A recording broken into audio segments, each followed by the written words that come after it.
This Week in Startups is brought to you by Squarespace. Turn your idea into a new website. Go to squarespace.com for a free trial. And when you're ready to launch, use offer code TWIST to save 10% off your first purchase of a website or domain. Zendesk. Qualifying startups can join the Zendesk for Startups program and get 6 free months of Zendesk products.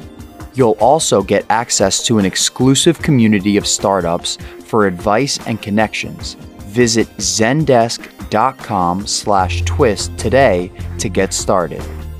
And Republic. The team at Republic just announced the select sale for the Republic Note, a profit-sharing security token which lets investors share upside of companies that raise on Republic. The token is now on sale to accredited investors at republic.co/note. Hey everybody, welcome to This Week in Startups. I'm your host, Jason Calacanis. I'm an angel investor, entrepreneur, writer, and podcaster here in the Silicon Valley. And been doing that I've been an investor for just over a decade and a journalist for 2 solid decades, an entrepreneur. And one of the things I've seen over my career is the amazing effort it takes to become an entrepreneur, the amazing grit, and what needs to be overcome when you decide that you're going to go into a profession where 80% of startups are fully expected to fail. And failure is the norm. And we got used to that. But that does not mean that this failure is just something that easily rolls off people's backs.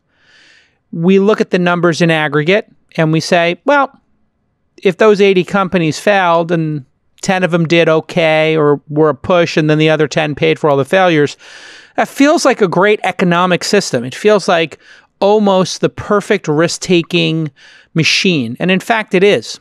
It's why America punches so far above its weight. That's why we have the greatest companies in the world that go from country to country, not in decades, but in years.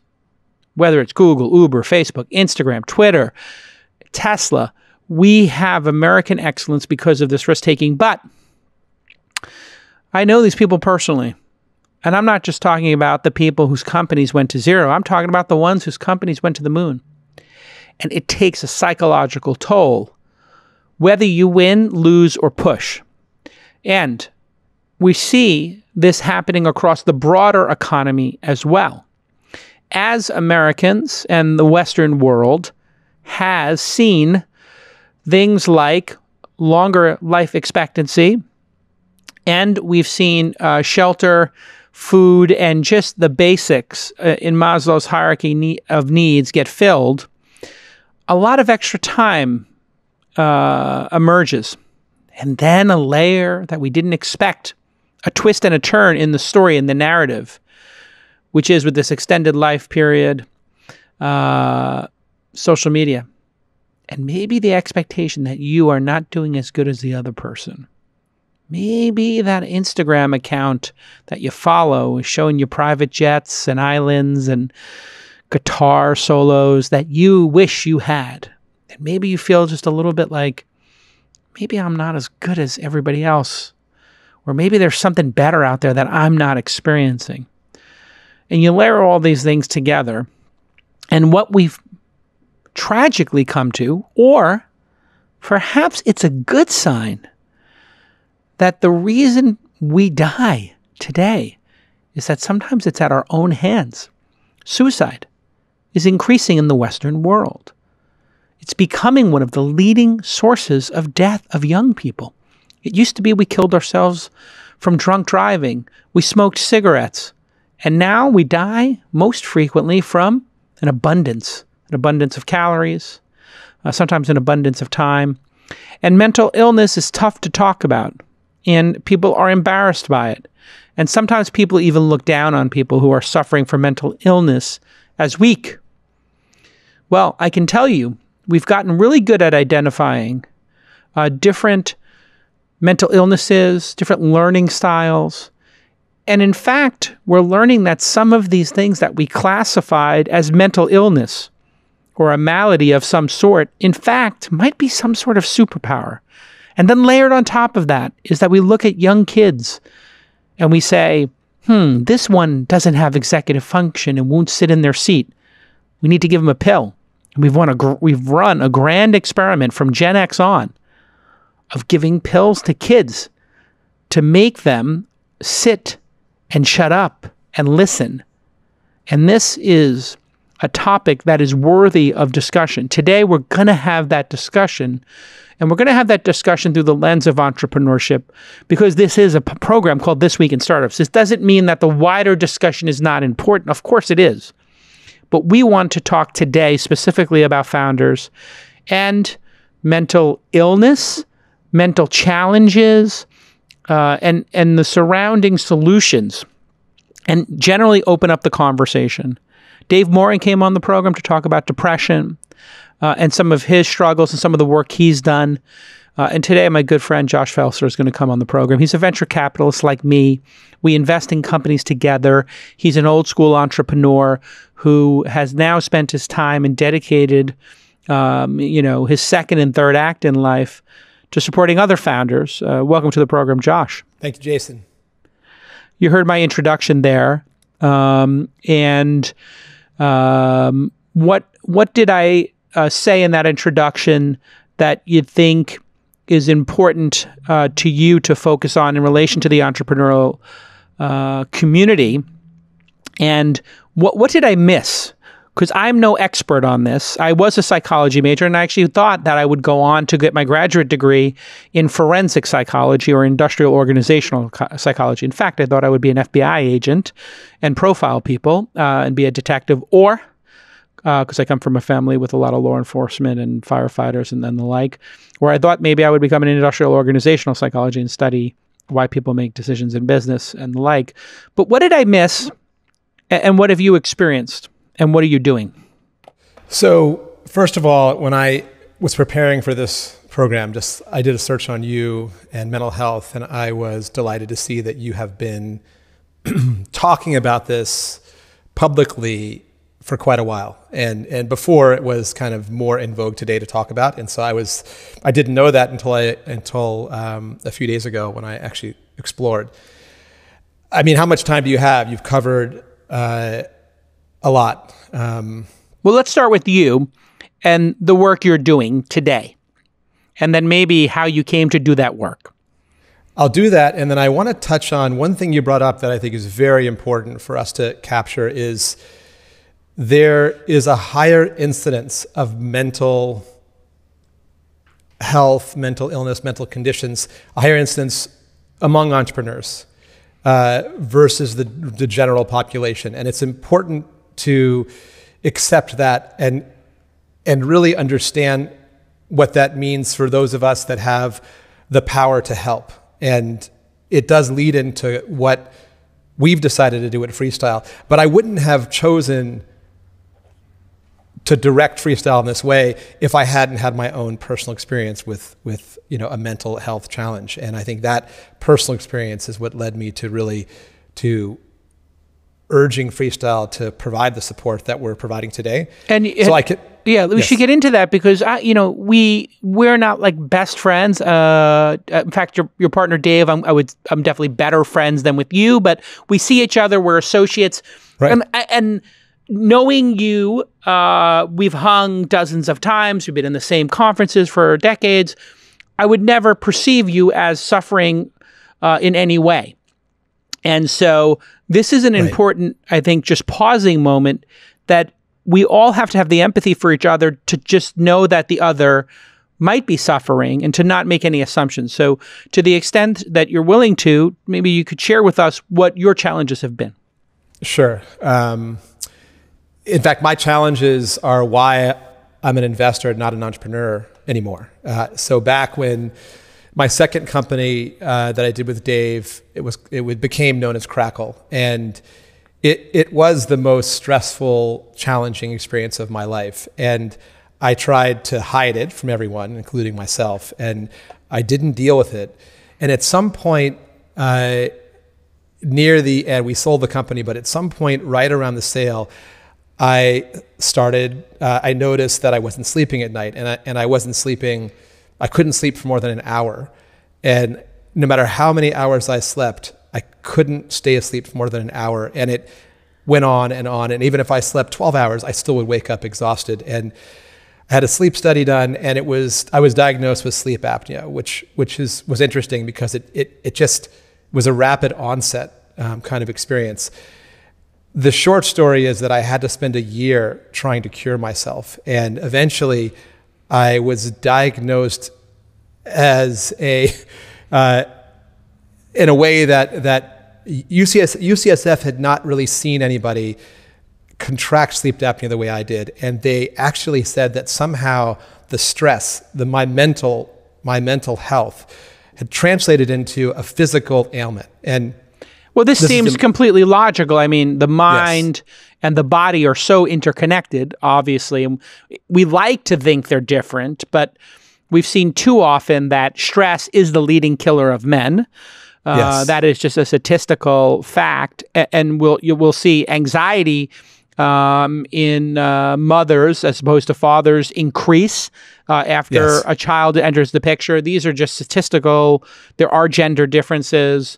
And anxiety, when you think about what could cause anxiety in a person's life, being responsible for a child or being responsible for a startup, which many people will say is like being responsible for 50 children, not to infantilize your employees, but you do get this sense of massive responsibility.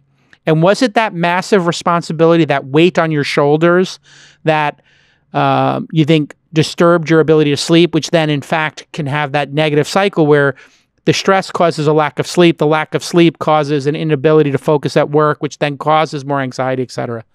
100%. It was the burden of being responsible for the employees, for my family, for our investors, really feeling that at my core. And again, it translated into kind of constriction in my jaw, which translated into sleep apnea. And so no one could diagnose me. That it took a year to figure this out.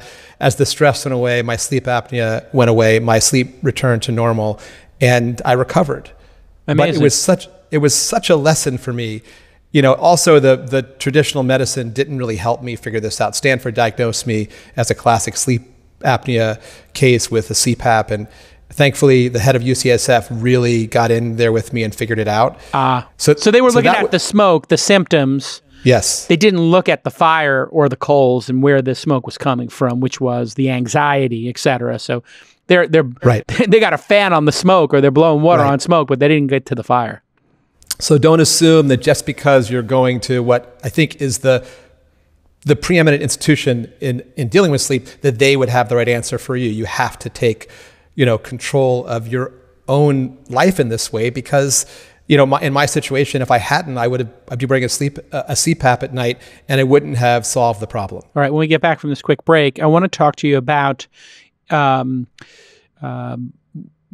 you recovered, to the extent that you're willing to share that. I know it's very personal, but we did have a discussion about this before you came on the pod. And you said you wanted to talk about it and you wanted to make it personal so that other people wouldn't, feel ashamed in any way. So we'll talk a little bit about how you recovered from it. And then I want to ask you the question that I think a lot of people wonder.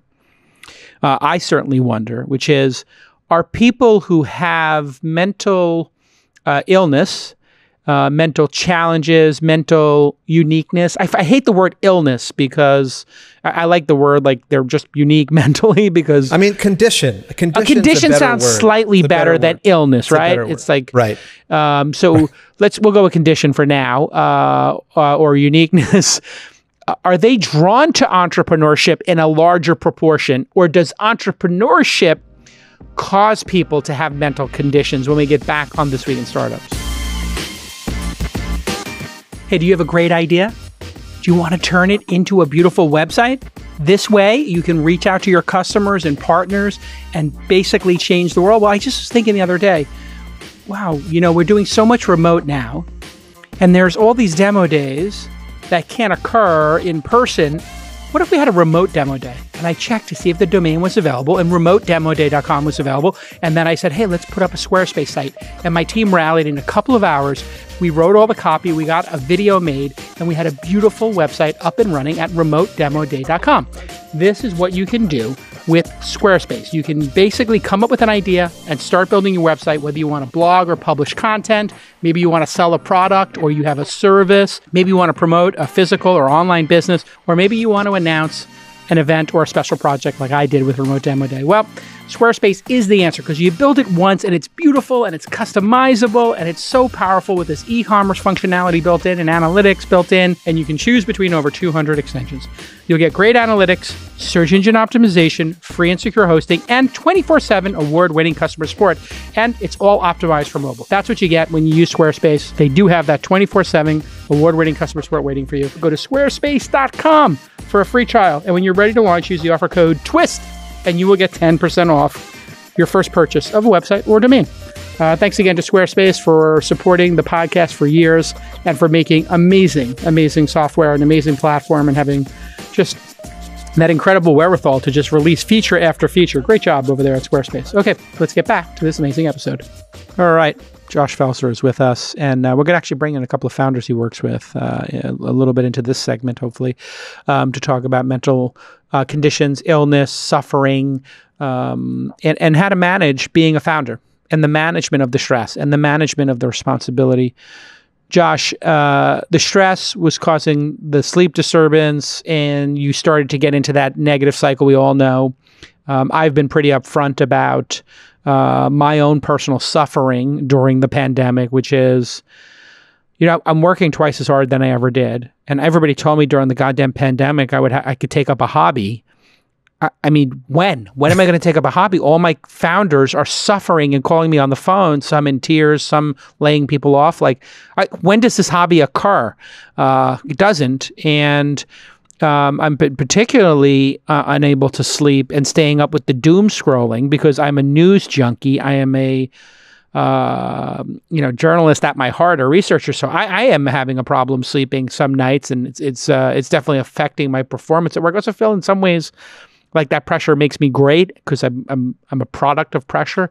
So I'm not seeking help right now, but I'm acutely aware that I am under a different type of pressure than I was pre-pandemic. And I am aware that I have a sleep issue, and I've been working on meditating before sleep, working out during the day, and just forcing myself to I literally put the phone in the other room the other night because I have no control over stopping myself from being on Twitter at 2 a.m. I don't know if this sounds familiar to anybody else. Yeah, right. Raise your hand if you're not doing this. Okay. So how did you get out of it? Talk therapy, medication, running, exercise. I mean, I don't want to be all Tom Cruise, but it is true that exercise does help this tremendously. That is just proven. Right. 100% nutrition. But that isn't what did it for me. It's kind of simple. Therapy. Therapy. I started talk therapy, psychotherapy, cognitive behavioral. Do you have psychotherapy? I just went in. I saw someone twice a week. I had to do some experimentation with different therapists. I found the therapist that really started helping me, and just being in this room, freely, safely sharing whatever is on my mind, getting used to being vulnerable and not. Usually we're all terrified of being vulnerable for all the reasons that are instilled within us, as entrepreneurs. We're worried it's a sign of weakness. Right. Of course it's not. It's a sign of strength. I know that now, but then I didn't. And so it took a while to get used to being vulnerable and sharing my fears. And I found the right person. I got lucky. And that therapy really was the secret to me moving on from my debilitating sleep situation. So you get out of the therapy session and you feel like a weight is lifted. Yes. You feel like you've released something. Yes. And then it gives you a little more space each time, and then you can start to lean into it.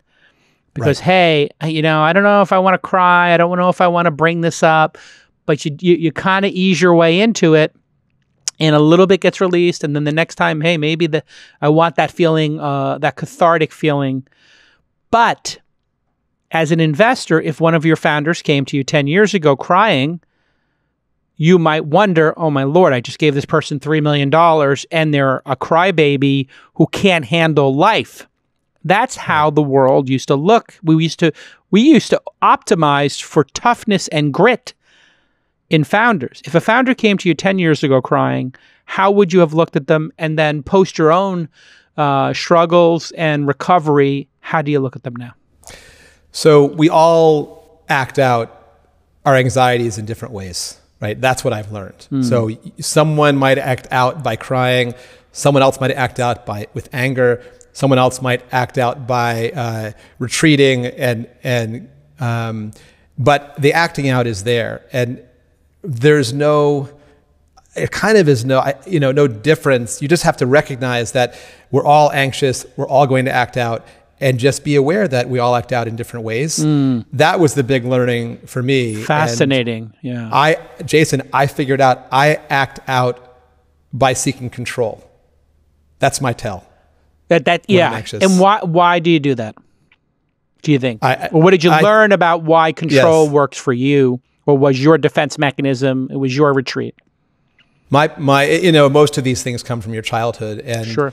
And so my parents they loved me, but they were not authority figures. They kind of couldn't control me. And so I had to take control in order to feel secure. And so that simple truth is part of me still today. I'm doing a better job, but it is a work in process to recognize that I act out by seeking control. And seeking control means you might grab the steering wheel from somebody else driving. It might mean you slow down the process. You might make everybody else in the room anxious unnecessarily. Well, can I tell you that first example? You're so right in that. Go ahead. Jessica Scorpio, my partner in the world. She and I were driving to Stinson Beach. It's a little bit of a scary drive, I'll be honest. It is. That PCH, I mean, there's some places where there are no guardrails and people do go off the side. That is a whole other conversation. Yes. One day, talk to James Hong about. But anyway, so she was driving and I had a deadline. I had to be in Stinson for a meeting, and there's no cell coverage between. And I kept in my head trying to grab the wheel. Right. It was such a pure moment of like, holy shit, I'm doing the thing that I don't want to do, and I'm seeing it play out right in front of me. And at least this time I was able to recognize it and tell her about it, which then made me stop doing it. Interesting. And in this case, we're literally talking about grabbing the steering wheel. In the case of a startup, we've had to learn, or I know one of my leaks as an investor was in the early days, and I think it does relate to this control, which is perhaps something we share. I would look at a situation and it would be very clear to me as a strategist and as somebody who studies strategy. What I think maybe one of my superpowers is that ability to strategize with other people. And I would just say, well, I can see a solution. And then I would make bets on founders who were not great founders. I'll be totally honest. They were bad founders. But because I projected my strategy ability, and I'm not saying this to pump myself up as a strategist, there's plenty of things I suck at. I would actually project into them, anybody can strategize this. Come on, we can do it. But then they couldn't. And as you know, as an investor, people think, oh, the investors are controlling these companies. Au contraire. We actually have very little control over the founders. We have the ability to fund them and then to maybe stand next to them. But, we're investing in very strong personalities. And this, for a person who has control issues, and you move to the investor, how have you dealt with that where you don't get to sit in the cockpit anymore? You're not in the pilot seat. You're in the jump seat, or maybe you're sitting in first class, or maybe you're even down at air traffic control is probably the better metaphor here. How do you deal with that when a founder is doing something and it's the wrong thing? How do you get over that control issue? It's an ongoing challenge, but I would say that I had the luxury of choosing this career in venture capital after I was an entrepreneur. And I remind myself why I chose it. I chose it, yes, of course, to stay close to tech, to help those founders that today, those peers of mine today, and have the life balance that I really needed. And so I remind myself about how I got here. And that really does do the trick. I think most of my founders would say that I don't act out with them seeking control. I think they would say that, but it's a constant reminder. So you have, and just the act of telling yourself, I chose this position. Yes. I chose to be an air traffic controller. I'm no longer the pilot. Therefore, since I chose this, why would I be upset that I'm not? And also, at any point in time, I can choose to be a founder again. You have the credibility, obviously, to go raise money. You have your own money to go start a company. If you choose to be a pilot and that's still there, you have that choice. And this is one of the things that I have to remind people about, is the sense of agency that gets lost sometimes. And if people act with this fear, and I say, well, you chose to start the company, right? Well, why did you choose to start the company? Let's go back to that for a second. And can we talk about why you chose to start this company? Great.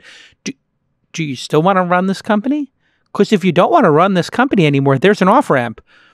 There's many examples of people who ran companies who then just gave themselves the promotion to executive chairperson or board member, and they found somebody to run the business.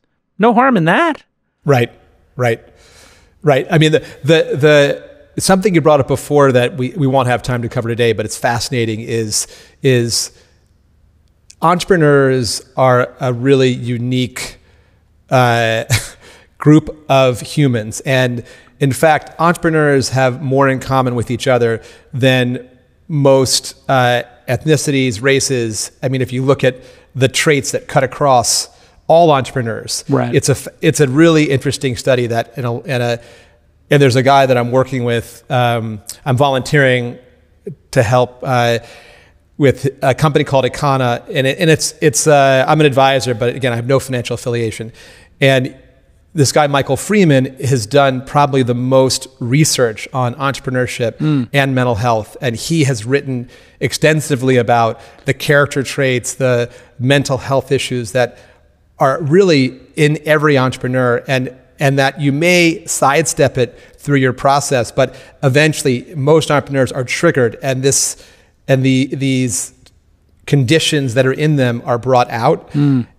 And instead of hiding from it, we should just embrace it. And in some cases, like you look at someone like Howard Hughes, right? He had many mental health issues, yet he was wildly successful. And so understanding how to... That was my question too before the break, when I had said, do founders, do people with, mental conditions, mental uniqueness get drawn to entrepreneurship, or does entrepreneurship actually drive people to mental conditions or illness? What are your thoughts there? And what are the traits, either direction, in terms of cause and correlation? So about half, this is kind of science, not my conjecture, about half of the conditions that entrepreneurs experience as entrepreneurs are genetic.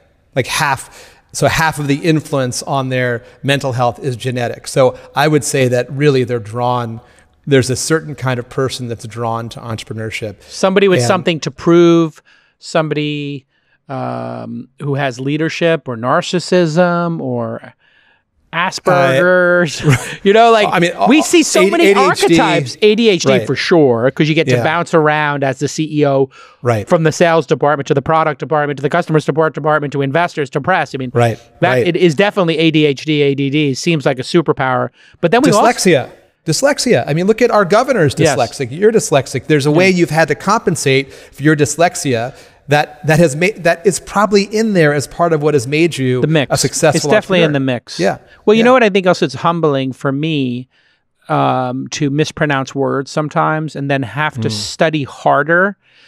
And then people read my book and they go, that's one of the best business books I ever read.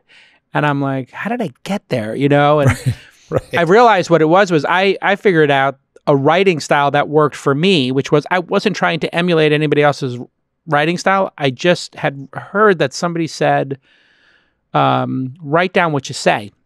And so then I started recording conversations that I would have, in fact, the podcast, and then I would transcribe it, and then I would use that as the framework for when I would write something. And then people say, I hear your voice in your blog posts.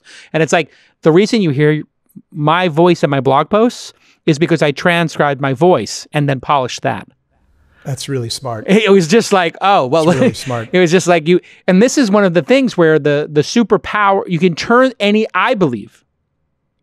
these things into a superpower. Asperger's, people who can't make eye contact, who can focus, and they're at dinner and you're like, hello, where are you? And, you know, they're just off in space solving some math problem while everybody else is talking.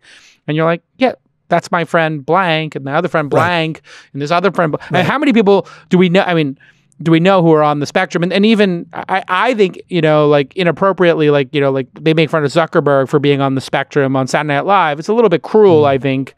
Yeah, it is. Whether it's accurate or not, and it likely is, but it's a little bit cruel. He was born that. I mean, he was born that way. Whatever. Yeah. You know, whatever. Here's one stat it's kind of fascinating, and this is what you're doing, and what this show is doing. What we're all trying to do is shine a light on these conditions, because it allows us to meet these talented entrepreneurs where they are versus trying to force them to be something they're not. And so, you know, this statistic, I'm looking at it now, I found it today, 38% of entrepreneurs have reported a diagnosable mental health condition that includes depression, ADHD, bipolar, anxiety, and addiction, right? So 38% of entrepreneurs.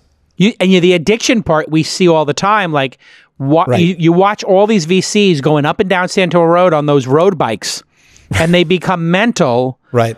Taking their bikes and riding to Stinson Beach and back and Tahoe, and then they become triathletes. It's almost comical that the addiction can apply to, you know, kite surfing. Like, how many of our friends do we see become addicted to kite surfing and they can't stop? Right. And you're like, you are the co-founder of Google.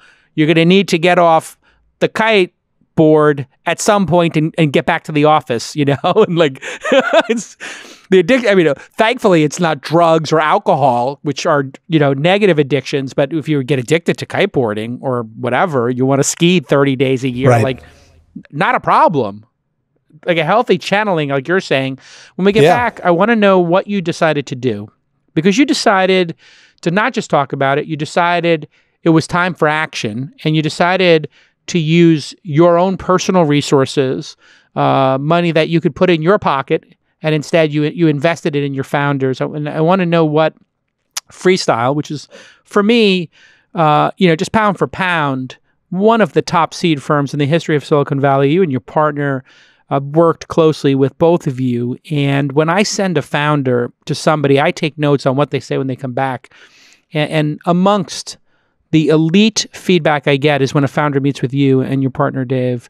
And I want to know, and it's not like a coincidence, because I'm not talking about like a sample size of one or two founders. I'm talking a sample size of dozens of founders at this point. When we get back, I want to know what you're writing the check for when we get back on This Week in Startups. Hey everybody, I'm going to start with the call to action here. Zendesk is giving startups 6 months of Zendesk for free. You heard that right. If you've got under 50 employees, you can go right now to zendesk.com/twist, and they will give you 6 months free, because they know it's crazy out there right now. Everybody is dealing with a lot of issues in their startup, in the world, with the pandemic, etc. And they want to help support startups. And I've known Zendesk for a decade. They are amazing human beings. They make a terrific product, as you know, and they are tremendously supportive of startups. So again, 6 months free for your startup. And they qualify startup as under 50, which they probably could have said under 25, but I think they're being super generous right now and they want to be supportive. Zendesk is a service-first CRM company with support, sales, and customer engagement products designed to improve customer relationships. You know all this. The Zendesk for Startups program is offering qualified companies, again, 6 months free, and you can utilize their support and sales solutions and gain access to exclusive startup community resources to help you scale out your customer support. And customer support, you know, it went from an afterthought now to being one of the most important things you do in your startup. Yeah, sure. Everybody thinks you got to build a product. Everybody thinks you got to have a great sales team out there getting people into the top of the funnel. You know what you really need to do?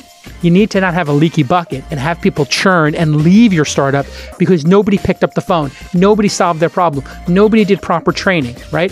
If you're the CEO, you need to hang with the customer support team, with the customer success team, and you need to be looking at the Zendesk tickets because that's when you're going to get great inspiration for new features and products or things you need to fix that you didn't even know about. So if you're an early stage startup defined as under 50 employees, get started today with 6 months free. That's worth thousands of dollars. Go ahead and get to zendesk.com/twist.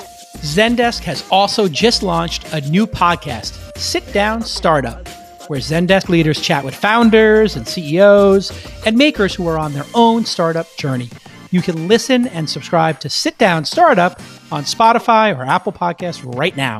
Just do a quick search for Sit Down Startup. All right, welcome back. Josh Felser is here. His co-founder, Dave Samuel, and of course, Jenny Lefcourt, who I don't have as deep as a personal relationship. When did she join you guys on the firm? I think it was with Fun 3 about 6 years ago. Yeah, and I would definitely include her in that group, which absolutely. She has been just a tremendous supporter of founders. She speaks at a lot of our events, and I have to walk in the room and stop the Q&A, because she won't. She won't leave. She'll just sit there and answer every single founder's question. I'm like, the light's got to go off here. They're closing the building. And so that shout out Jenny for always being there for founders. But you decided, and you reached out to me to talk about it. And we had a little private chat about it. And I said, yeah, that sounds like a good idea. Tell us what your idea was and how it's gone. And then we'll bring in some of your founders. Great. So we looked at all the obstacles that have gone into making mental health solutions not part of the founder mentality, and it's stigma and cost and scarcity of quality therapists and the time that it takes, and some founders doubt effectiveness, and so we tried to come up with a couple of options out of the gate that were more cathartic, get the process started, and really introduce founders to this whole world of mental health help. And so we chose carefully, and so we chose 2 solutions. One is Mero Health, which is a 3-month platform. It's a hybrid of therapy, CBT, biofeedback, and just CBT being software. Cognitive behavioral therapy, which was what I studied in school, and was the paradigm of therapy I thought was the most instructive to me, which is the thinking about thinking, how you frame things, how you interpret the world, how do you speak to yourself. CBT, cognitive behavioral therapy.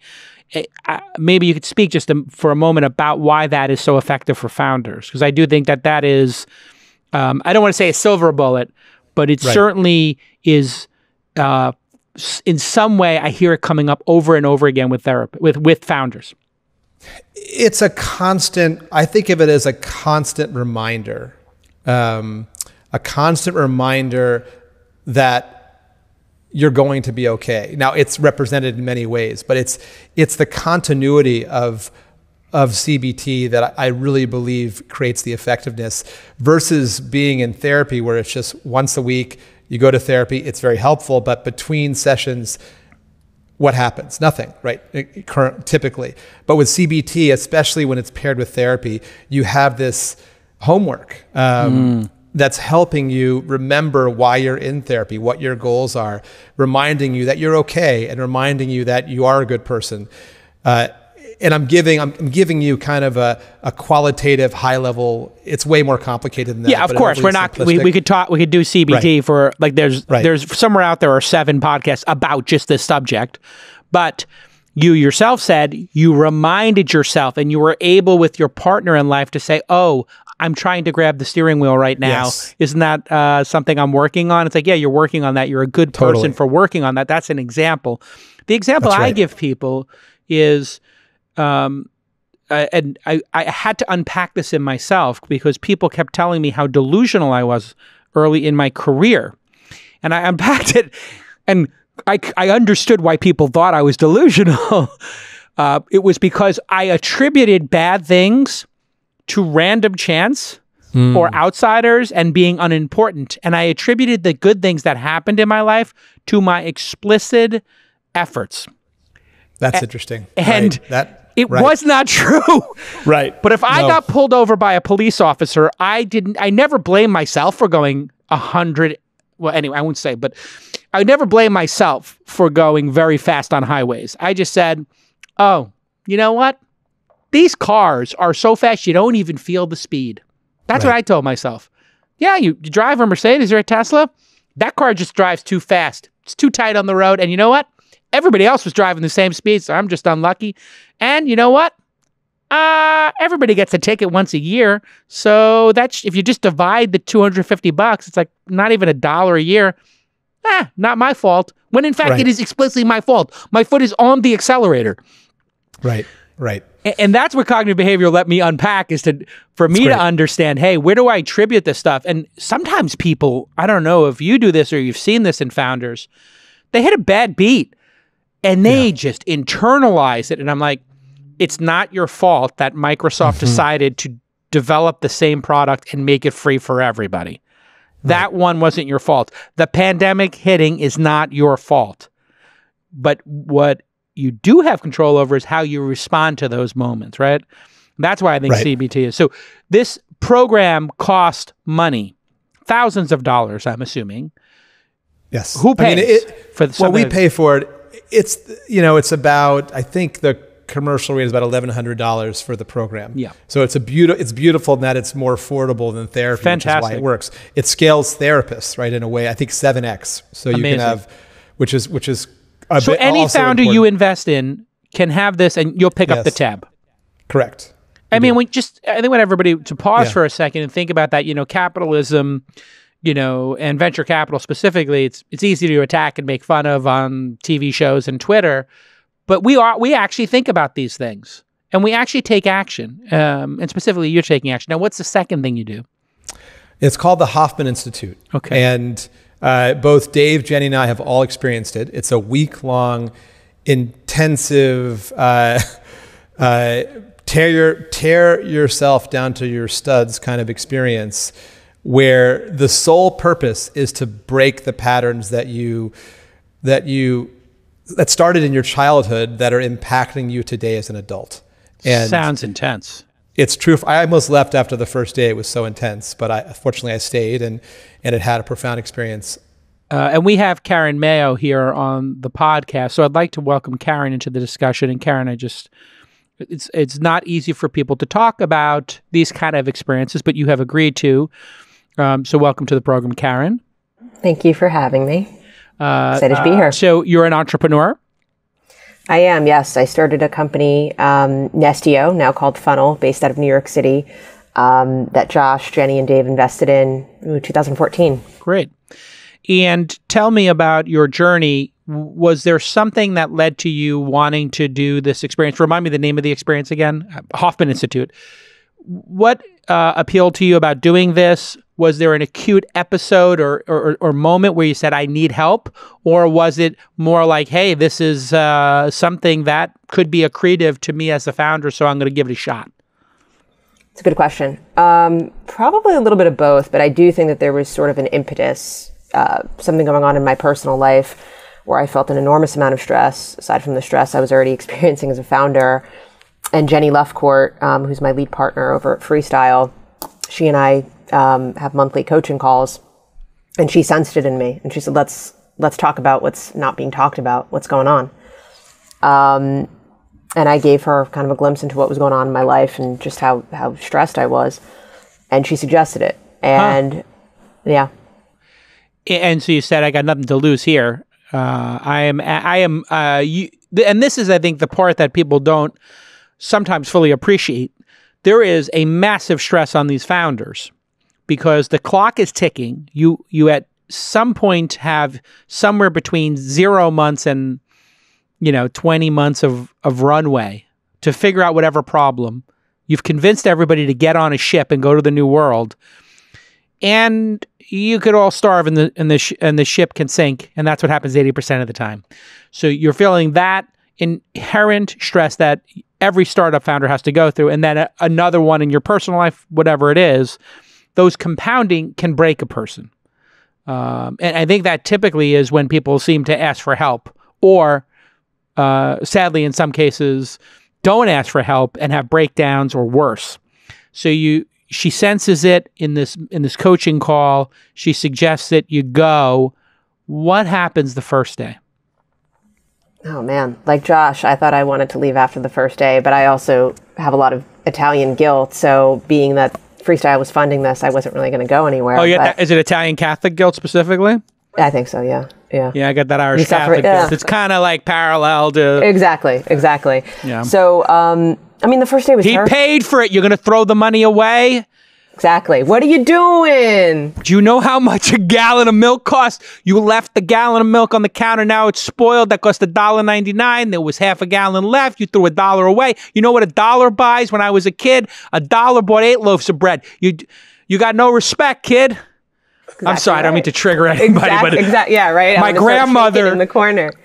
My grandmother, God rest her soul, grew up so poor.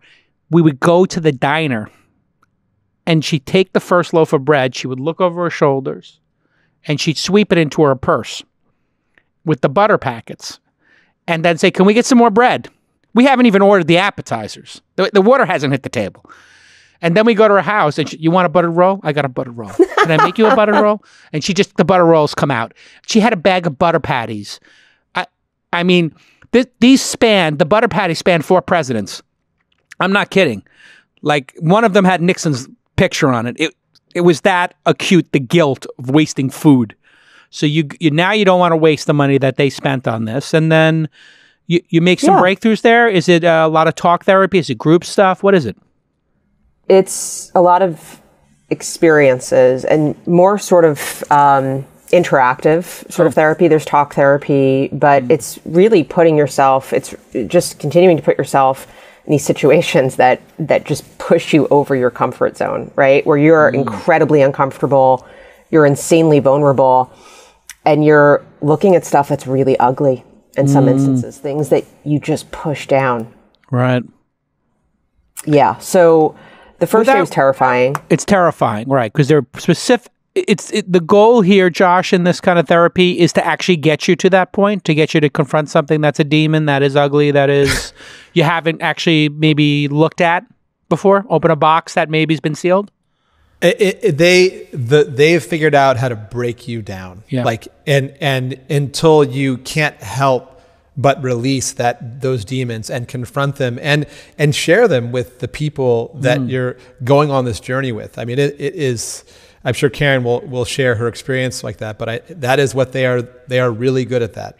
Yeah, I mean, I often call it therapy on steroids because you're packing in really years of therapy into a week-long program. I cried every day, at least a couple times a day, and I wasn't even the biggest crier, not by a long shot.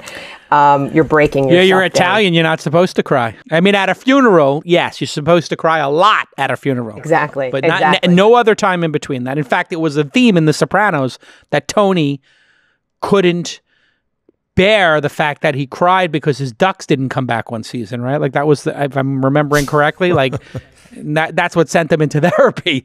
I mean, like my grandmother used to tell me, "Don't you cry, don't you dare cry." Like that's the worst thing that could happen. But yeah, no, you're breaking yourself down and sitting in some ugly shit, and you're looking at it, and you push through it, and the whole program is really designed. It's very much a cycle to address those issues, sit in them, and then learn new behavior. Really figure out what those patterns are, right? Or those maybe pre-existing conditions or uniqueness, right? How they manifest themselves in patterns. And then figuring out tools and new skills to address those patterns, break them down, and learn new ones. All right, when we get back from this break, if you're willing to share one of your own or just a composite of the type of patterns, both Josh and Caren, and we'll bring Mani into this discussion as well when we get back from this quick break. I want to actually know some of those patterns, either ones that you've experienced or that you've seen or that are archetypal, and then the breaking of them and the new pattern and the new habit and the new loop being instituted and how that actually works when we get back on what I think is a very important episode of This Week in Startups. Hey everybody, I want to tell you about Republic's new product. It's really exciting. You know Republic because a lot of the companies I invest in will go and do an equity crowdfunding raise on Republic. And I know Ken over there and Chuck over there, we've invested in a ton of companies together, and they have something new. It's called Note, and it's the Republic Note. And you can see that at republic.co/note. Now, as I've said many times, I believe that angel investing is a great thing for society and that everybody should have at least the opportunity to do that. And the team at Republic has launched this new, very unique profit-sharing security token, okay? And this lets investors share in the upside of companies that raise money on Republic. And Republic has over 700,000 members now. So, when a company chooses to raise money on the Republic platform, Republic receives an investment, basically upside potential in that company. We all know how that works, or you should. Well, if they do have an exit, then they're going to distribute some or all of that cash to the Republic core. That's the technology hub of Republic. And they're going to give that back to the holders of the Republic note. Well, more than 200 companies have already raised money on Republic using regulation crowdfunding. And one of our companies, Balloon, which went through our accelerator and that we syndicated and we put money in, Republic fell in love with that company as well, and they put some money in. So we've done business with them before, and we love the team over there. They're really in it for the right reasons. And right now, on the accredited side, they've raised money for companies like Robinhood, Carta, and Relativity Space, right? These are names you've heard of. For now, it's only accredited investors, but non-accredited investors can also right now make a reservation and reserve their spot for, if they are able to do a public sale of these using Regulation A, which I have a sense that they're going to do at some point. So whether you're accredited or non-accredited, I think it's worth checking out at republic.co/note. And as always, terms and conditions do apply. Congratulations to Chuck and Ken. I know you worked really hard on this for a couple of years now, and it's great to see it come to fruition. And I'm always super open to new ways to fund these companies and new ways for people to participate in the funding of companies. And so great job getting it launched, and I will be participating, and you should check it out. I can't tell you to participate, but I can tell you should check it out and get educated. republic.co/note. Okay, let's get back to this amazing episode. Welcome back to This Week in Startups. Josh Felser is with us from Freestyle Capital. Also, Caren Maio is with us, and Caren is the CEO of Funnel Leasing, which is funnelleasing.com. Am I correct? Correct. And also with us is Mani Kulasooriya. Kulasooriya. Got it. Awesome. You're Sri Lankan, like my friend Chamath Palihapitiya? That's correct, yes. What is it about Sri Lanka? Is the education system there very good, or is it just happen to be that this tiny little country produces such dynamic individuals? Are they over-indexing for entrepreneurial spirit there, like Australia does? I'm not sure if you can say the education system is better. It's very different. I had this conversation with one of my kids the other day, and she was complaining about kids sharing grades in her school. And I told her, well, in Sri Lanka, where I grew up, at the end of every semester, I had 42 students in my class that list out number 1 through 42. So just like there's a number 1 guy, there's a number 42 guy. Wow, can't wait to get to your mental challenges. Oh my Lord. So, God almighty, that is sadistic to a level in education that is, I'm almost thinking I'd take the corporal punishment that I got where the teachers hit us. I was the last generation to get struck in a classroom, I think, in the 80s. I would totally take getting hit in the back of the head by Brother Warren than being listed as in the high 40s, which is where I would have been. Mani, did you go also through any of these programs? I did. I went through Mero Health as a program, and but to give you a little bit of context as to how I got there, I was, up until maybe a couple of years ago, a firm believer that mental health is a sign of weakness. This is the third time that I'm doing a startup, and in hindsight, I know that I went through the same, stress and anxiety situations consistently and continuously, but it didn't manifest in any way other than, just I'm tired or, sleepless. And my thinking about it is, you got to get over it. Suck it up. This job, exactly. Suck it up. This is what you need to go. Nobody There's needs no to hear crying about in this, right? startups. That's correct. So and I truly Trust me, believe there's that, a lot of crying in startups.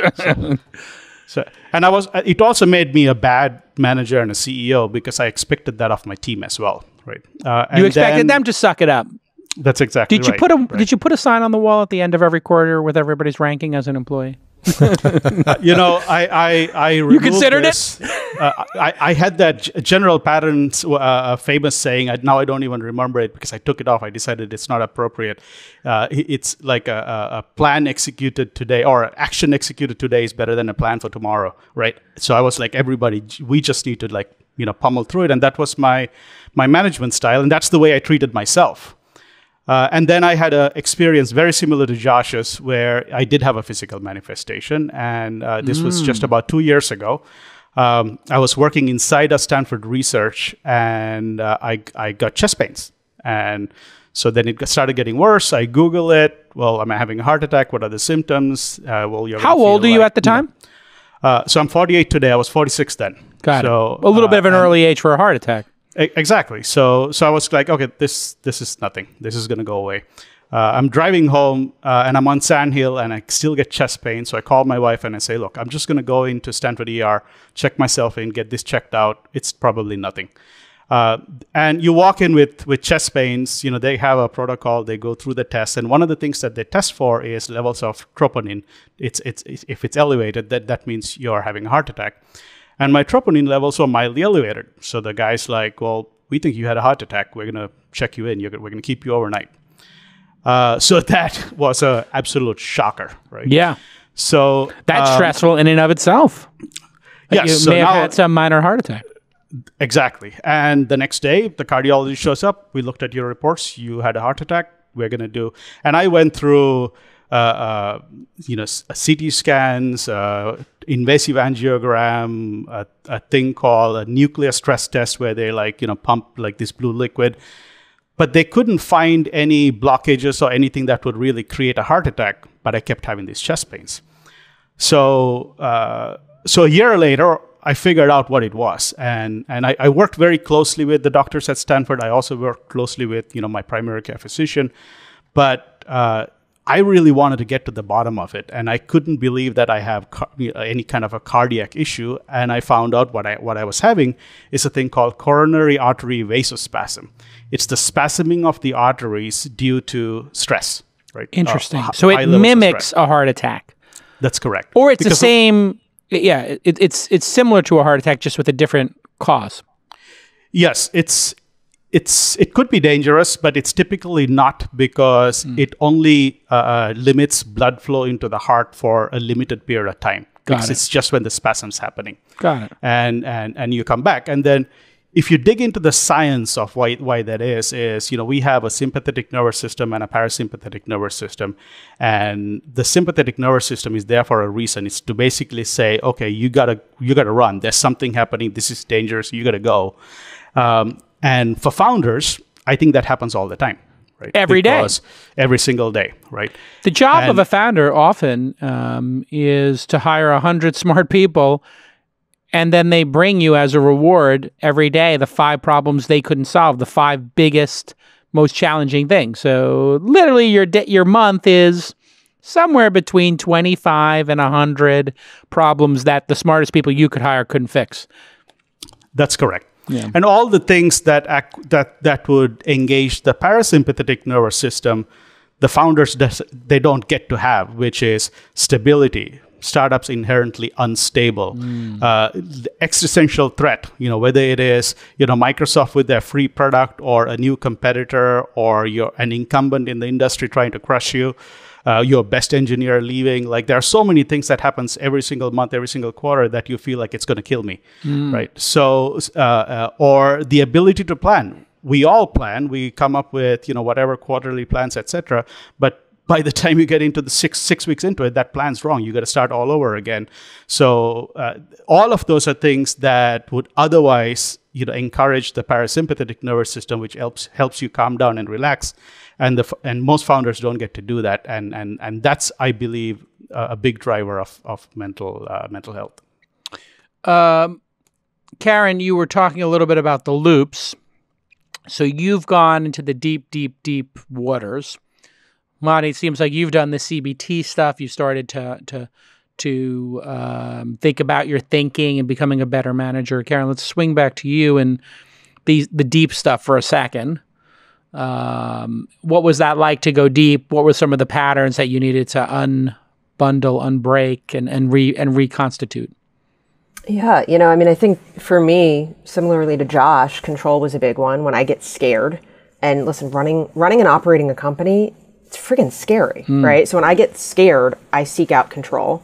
So I was constantly seeking out control to kind of own more than, frankly, I should have, and impeding progress. It's sort of how it manifested itself in my work life. And self-victimization. Things happen, like life happened to me, never the other way around. Right. So something goes wrong, you attribute it to yourself.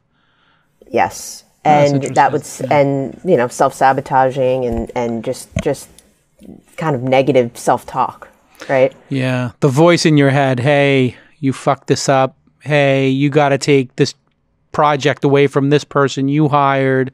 Now you got an extra project. Now instead of doing 2 projects with 50% of your time, you're doing 3 projects, 33% of your time, and you're blaming yourself for them all failing. So you're literally working against your own best interest now. It's just a death spiral, right? Just like Josh's death spiral, right? Yeah. We all go into them sometimes where we apply the exact wrong technique.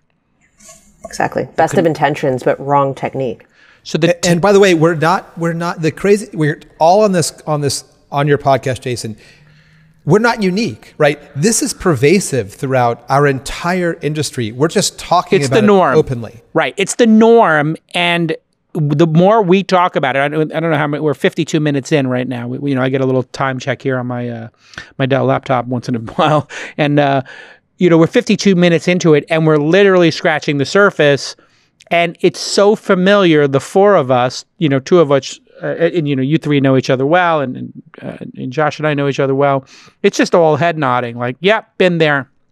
It happens every time where you get scared, and then your fear drives you to make a choice out of fear. And I hate to bring up pop culture, but you look at being a Jedi, and I talk to founders about the Jedi philosophy or the samurai philosophy. Sometimes I think this is why people perceive VCs as a little kooky, is I tell them you have to remain calm, and you cannot give into your fear, and you cannot give into your anger because it leads you to the dark side.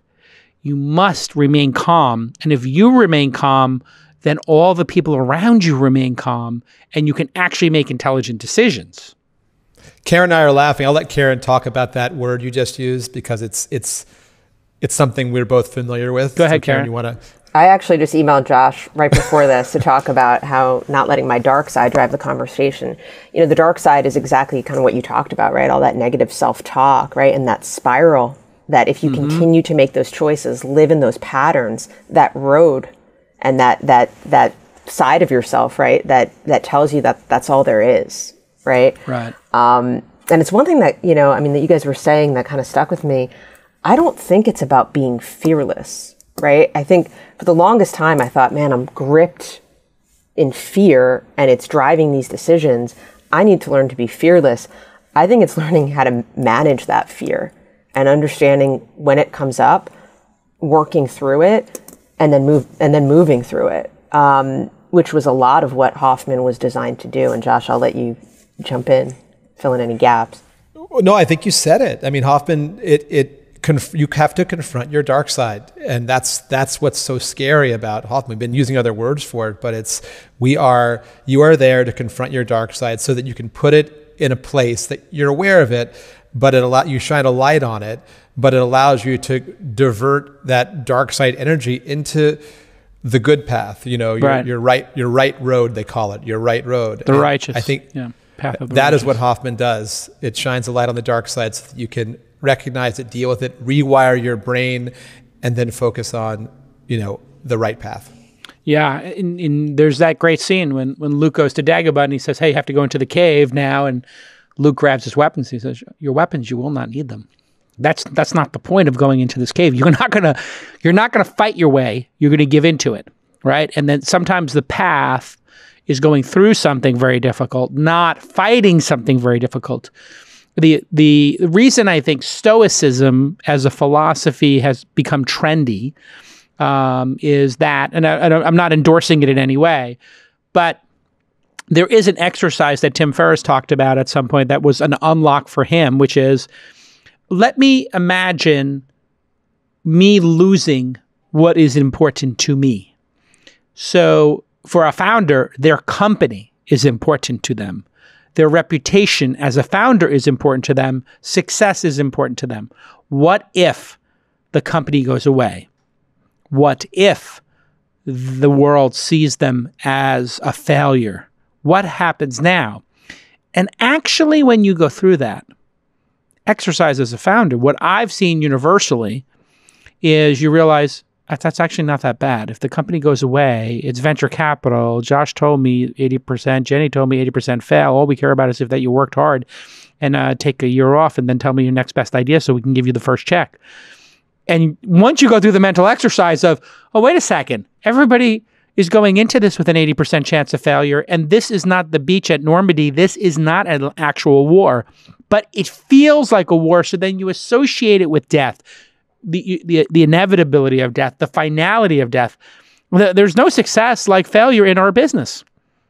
That is where success comes from, is that failure. Uber was Travis's third company, and the struggle is the success. Once you accept that fear, now you're free, because you can just look at it and say, yeah, I am meant to struggle. I am meant to have this fear because I've picked the path not taken, and it requires a bold person not to be fearless, but to accept the outcome that could drive fear, which is failure. Failure does suck. It sucks, but I mean, here's what I've learned, Josh. You know my career up front. Yeah. I mean, so many failures, and people don't remember anything, but whatever you did, that was a win. It's not the end. It's not the end game. It's just a step in the journey. Yes. When you experience it, it sucks, but it's not the end. And that's what I think, there's a next and a next and a next. And that is what I think the healthy mind is able to focus on. Yes. Have that perspective, which is what you're talking about. And, so in Jedi work, sometimes you lose a limb. Yeah. And Darth Vader lost 3 at once. Luke Skywalker lost 1. Like, it's kind of, I think they put that in there to show, this is serious work. Mani, when you look at the bad Mani manager, when you managed like you were managed as a student in Sri Lanka with a level of pressure that's unnecessary. How do you manage now? And then how does it feel to go to work every day in the morning and every night when you put your head on the pillow, when you've changed your management style? Yeah, so I learned 3 primary things coming out of this. The first is it's actually about me, and I work much better when I see results. I like to measure everything. So inside of the Mero app, and before that I was working with another CBT therapist, and the biofeedback component, where you're looking at your heart rate variability and how to improve your heart rate variability doing the different exercises, was something that allowed me to believe in therapy and the benefits of the therapy. If that didn't exist, frankly, I probably wouldn't have gotten over the stigma related to therapy myself personally.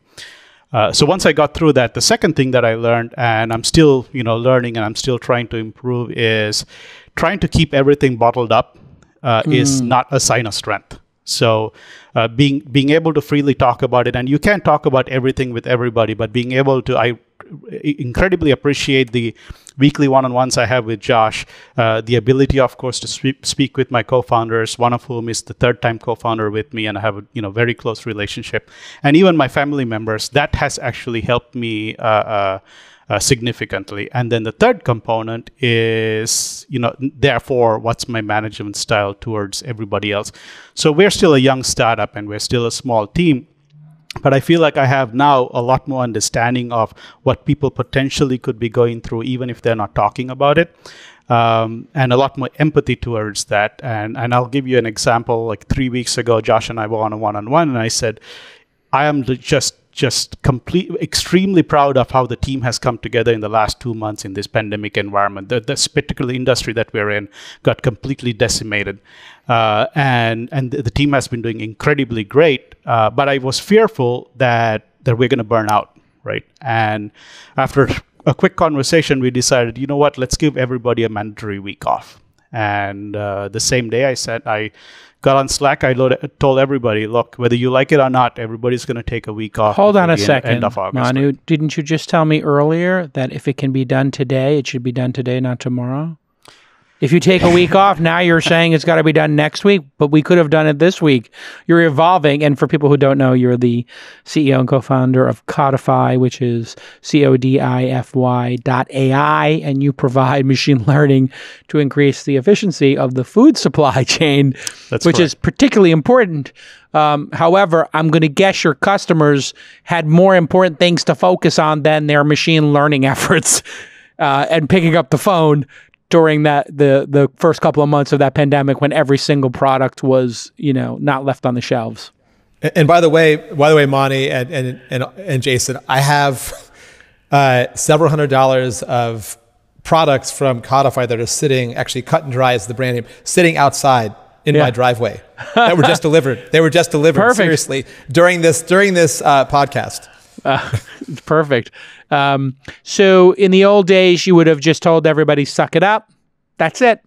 How do you feel when somebody doesn't perform? You're a performance-based person. I am as well, Mani, and I think Josh is a control person. We heard that. I think almost everybody who's a founder, expects performance. I just want to go around the horn now with, how do you deal with low performers who are not going to work out, or who are just not cut out to be part of your team today, Mani? And how did you deal with them previously? Yeah, so I actually think that performance well measured is going to very clearly show you, is it a performance issue because of a lack of capability or lack of will, or is it a performance issue because the person is either being managed incorrectly or being given the wrong tasks? In that latter category, it's a matter of replacement, retraining, or just helping the manager manage better.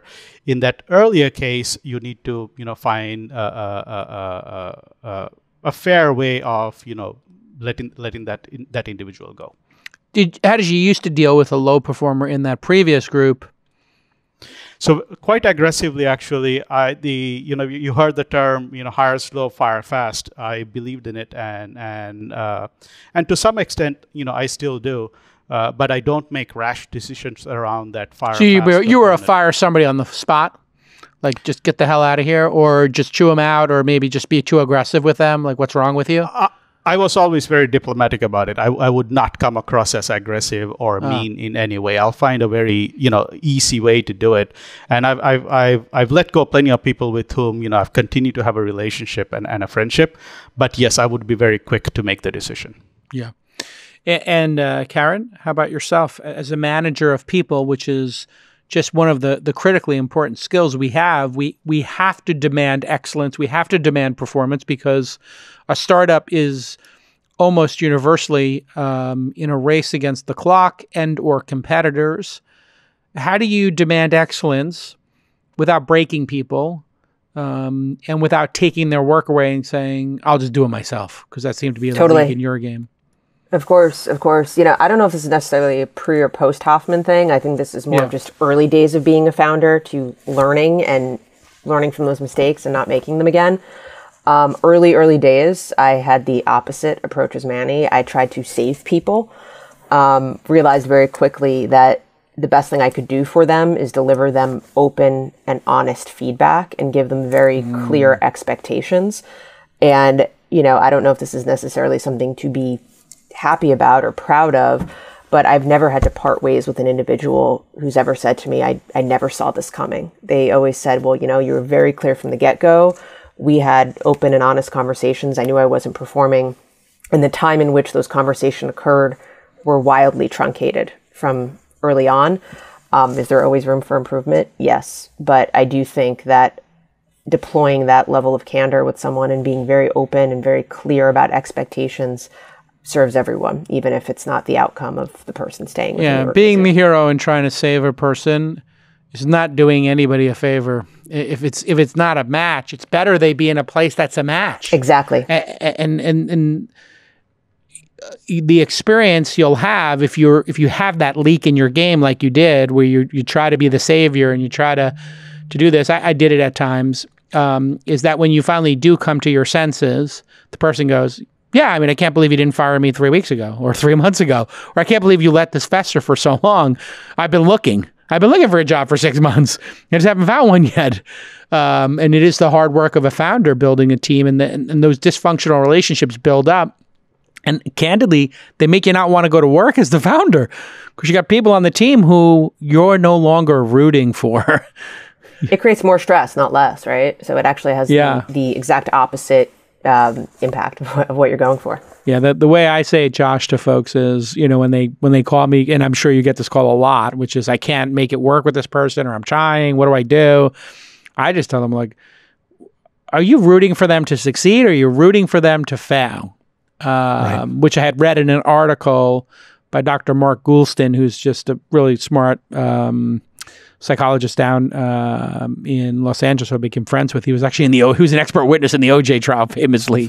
And he just said to me at some point, Jason, are you rooting for this person or not? And I was like, kind of rooting for them to fuck up so I can fire them. And he's like, I think you need to get them out now because that is really crazy. And like, right.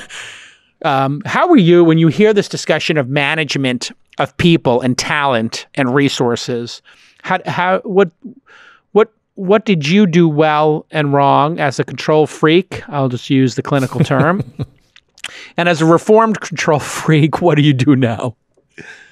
I think the main way that I counter being controlling is to be authentic. And when I'm authentic, my anxiety drops. And if I'm trying to hide my anxiety, you're a fraud, right? You're anxious about something, you're not sharing it, and so you're presenting a different situation. And so I think what I do now is and I've been doing this for years, is I just seek to be more authentic, even when it's hard to say or maybe hard for the person to hear. And it's a constant process for me, is to really remember that by being authentic, I'm reducing my anxiety, and therefore I'm less controlling. So it's a whole ecosystem for me. Yeah, and it's hard to say to a founder what you authentically feel because you place the bet on them and you're in business with them, and what is the fallout going to be, right? You have to think that through. Like if you authentically say to somebody, I'm really disappointed in what's happened here, which I had to say to a founder recently, and they said, you are like my hero, and I am devastated that you've lost faith in me. And I said, well, here's the 2 reasons why I lost faith. So Jason, what I would be, so you use the word disappointing, right? That puts you in a parent role. Yeah, it did. Yeah.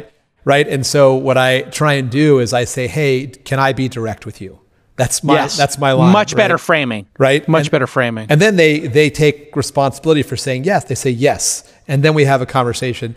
I definitely say disappointing also. I try not to. When I say it, I know that it sets up the kind of role that I don't want.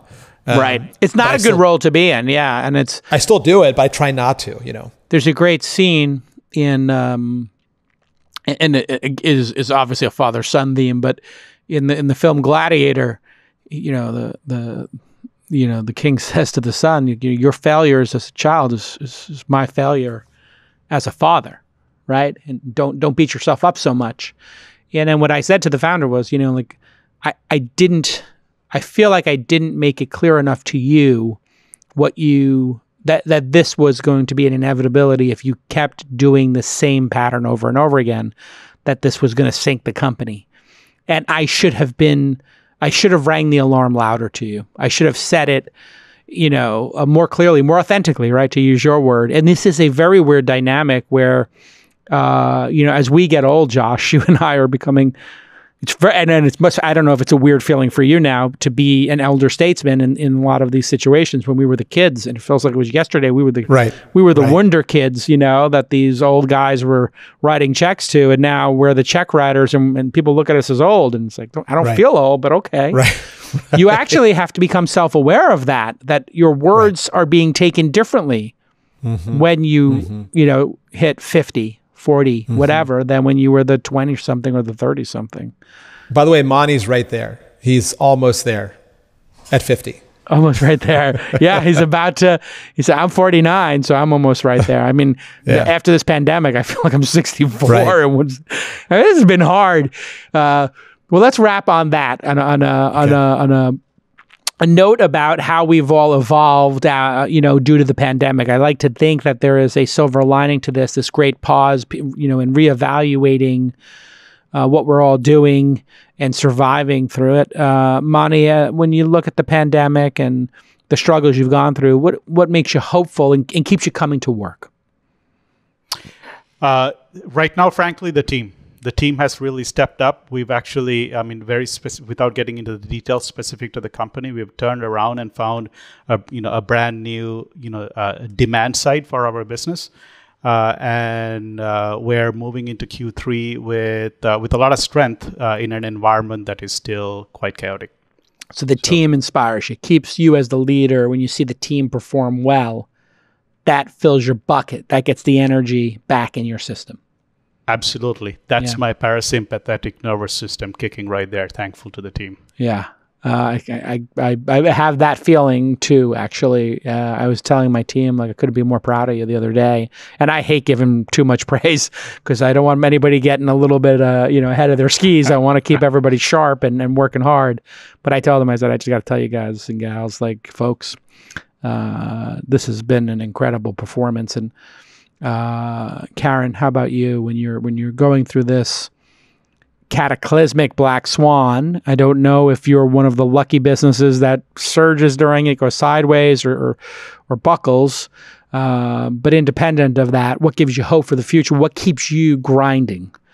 Yeah, absolutely the team. I'd say also the mission, right? We set out to create a massive impact on the real estate industry. So the fact that we have amazing, devoted, talented individuals who believe in that mission to join us, that's been huge. And we've definitely over-communicated, or I really don't think it's over-communication. We're communicating openly, honestly, frequently with those team members, and their response to that has been nothing short of incredible. So absolutely that. It is one of the things you learn, Josh, along the way is you got to enjoy every sandwich, and you got to enjoy the people you work with. And nothing is more satisfying than a team that is rallying, in that fourth quarter or fighting that good fight. Independent of the outcome, a team putting in the effort is just such a reward in and of itself, and being part of that team, let alone having the privilege of leading that team, Josh. As we, hopefully start to figure this pandemic out, and hopefully our country follows the lead of the countries that have defeated it, what makes you hopeful for the future? I am on a task force with Bill Trenchard working for the state. And so I get to see, and the task force sole mission is to find private company solutions to many of the problems that we're facing because of the crisis. So I've been able to see, our peers rise up to the occasion and really get involved in ways that I would never have thought before. And so I think that spirit of, hey, that we're all in this together, we must solve this together, not just our governor, not just our, those who work at the state, but all of us, the private sector, public sector, come together, and it won't be solved unless we do. But seeing how that's happening gives me hope that we will actually get through this in a way It will be hard, and there are people who are impacted in ways that none of us have to deal with. But I do have hope that we will all come together and find a way out. Awesome. Josh, I really appreciate I always appreciate you and the work you do, but I continue to be impressed, especially with this effort, to really do something proactively for founders. And to any founder out there who's listening, if you're struggling, if you're feeling despair, raise your hand and talk to people. That's the message, right, Josh? If you're feeling despair, that is not uncommon. You are just like everybody else. You got that imposter syndrome. You're feeling stressed. You're feeling anxiety. You're not sleeping at night. Go talk to your investors. Go talk to your family and friends and get help. That's it, right, Josh? You're not alone. And the fact that, Jason, you chose to spend this entire podcast talking about mental health is a huge gift to the community. And I hope that it does resonate with people. And they do seek help and realize that there's no stigma. It's actually a sign of strength to raise your hand and ask for help. It is, there is no stigma in somebody who is climbing a mountain to, at a moment when they look down, feel some fear. Or for somebody who's fighting in a war to think this might not end well. Right. It is the natural state of affairs. Get comfortable with it. And the way to get comfortable with it is, I think, talking it out. And look, we talked for 70 minutes, and I think we all come out of this conversation, just the four of us, let alone, the 200,000, 300,000, 400,000 people who will eventually consume this content.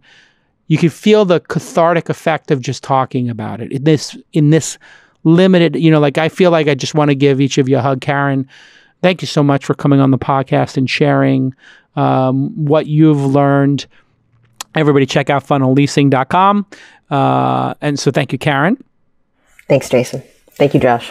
Thank you. And Mani, continued success with Codify.ai and for fighting the great fight and for sharing your struggles and the shame and the fact that you didn't want to believe in this and you thought it was weak, and now you realize it's actually the weakness is to not recognize that we're all human, right? I went through a little bit of that myself. I thought, you got to be a tough guy, and you got through, didn't you, Mani?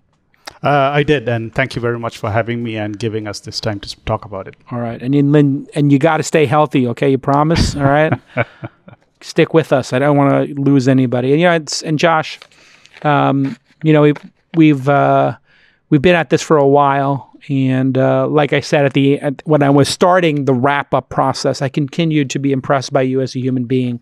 You've got such great intent, and you could retire. You made your money already, but you're out there doing really good work in the world. And I work with everybody, and I have everybody on the podcast, and I can tell you're a fine human being. And I don't say that lightly. So great job. I'm very proud of you. Thank you, Jason. Thank you for using your platform.